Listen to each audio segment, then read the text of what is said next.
So good. So is your fear of being seen stopping you from growing your personal brand and growing your impact? Or is your fear of being seen stopping you from sharing your knowledge, your experience and your value? Watch this video. I'm going to share with you some insights that help me overcome it, and hopefully it will help you too. All right, see you in a bit.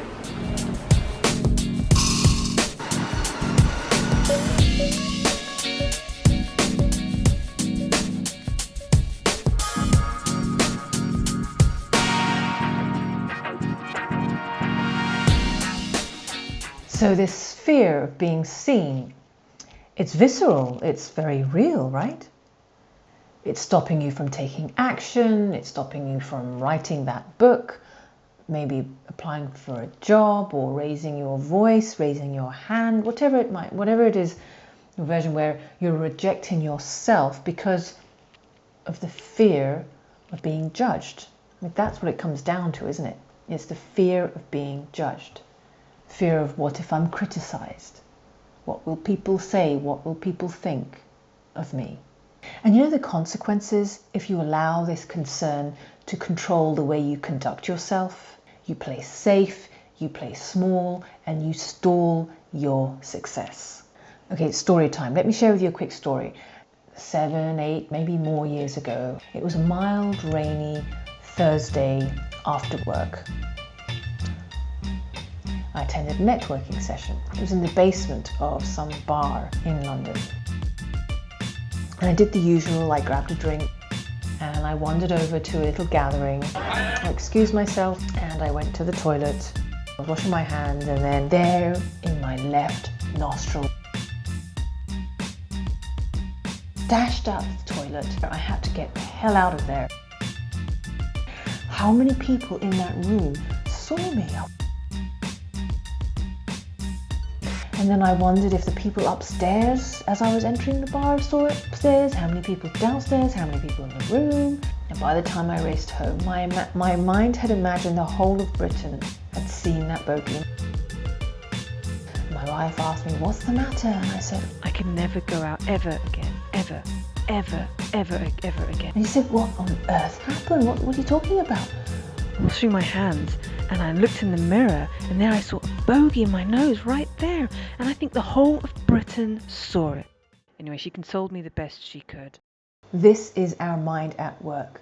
When you feel like you've messed up, drowning in a pool in a world of shame, it feels like everyone saw you. Everyone is thinking of you, and everyone is judging you. Because they don't have anything better to do, right, than to think of you. This, my friends, is called the spotlight effect.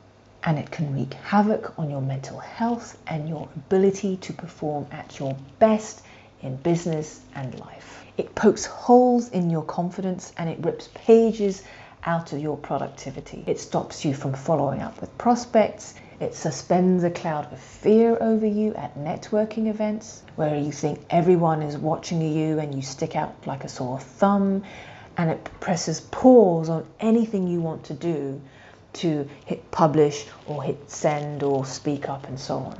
Let me tell you about an experiment starring Barry Manilow. Her name was Lola. She was a show. He was pretty big in the 70s, but I don't think anyone would really admit to being a fan of. People wouldn't be caught dead wearing his t-shirt. Anyway, psychologists knew this, right? So they conducted this study, asked these college kids to wear a Barry Manilow t-shirt and walk into a room and chat to a bunch of people and then leave the room. Now, when they left the room, there was someone standing there with a clipboard, and they asked them, how many people do you think noticed your t-shirt? And they gave a number. And then what the people with the clipboards, they then went inside the room and they did a quick survey, how many people noticed that person's t-shirt. So they collected both scores. And the results were, when asked, how many people do you think noticed? There was significantly more. And then when they total up, how many people actually noticed? As you could see, the people wearing the Barry Manilow t-shirt predicted way more people would notice their t-shirt than those who actually did, at least 30% less. It's a significant difference. So what does that mean? It means no one cares. because they're all thinking about themselves. So next time you mess up and you're drowning in a whirlpool of shame, remember the spotlight effect. Everyone's shining the spotlight on themselves. They're so too busy thinking about me, me, me. Not to say that you're not important, because you are, we all matter, but everyone has this conversation in their head and they're thinking about themselves. So next time you mess up, or you want to click publish, you want to click send, you want to apply for a job, you want to put yourself forward for something. So instead of rejecting yourself before you allow anyone else to reject yourself, remember, everyone's thinking about themselves. It's not always about you, but it's always about them. But I also want you to, I call it swivel this spotlight effect, and use it in your service. When I was writing my first book, I procrastinated, I froze, I had writer's block, all sorts of things. That voice in my head was saying, well, you can't write a book. Who are you to write a book? And all the attention, the spotlight was on me in my mind. So what I did was I swiveled the spotlight and pointed it to one person I knew this book would help. Put the attention on her, and I started writing just for that one person. And then it became easy. Do it for that one person. Because if you can touch one person's life, you can touch more people's lives. The ability to touch someone's life is way more valuable and infinitely more meaningful than the accolade of writing a book or being published somewhere. Go and share your work, go and share yourself, go and touch people's lives, because the world needs you right now. We haven't heard your perspective because no one has walked in your shoes. So go do it.